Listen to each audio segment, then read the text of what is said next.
అందరికీ దండాలండి. శ్రీకాళహస్తిలో కన్నప్ప కొండ ఎక్కి పైనుంచి కిందకి చూస్తే శ్రీకాళహస్తి గుడి మొత్తాన్ని చూడొచ్చు. అలాగే పక్కన ఉన్న స్వర్ణముఖి నదిని కూడా చూడొచ్చు.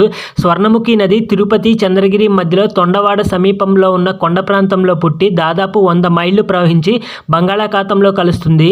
స్వర్ణముఖి నదిలో ఇసుక అన్ని నదుల్లా కాకుండా బంగారం రంగులో ఉండడం వలన ఈ నదికి స్వర్ణముఖి నది పేరు వచ్చిందని చెప్తారు. అలాగే ఈ నదీ తీరంలో మొగలి పొదలు ఎక్కువగా ఉండడం వలన మొగలేరు అని కూడా పిలుస్తారు.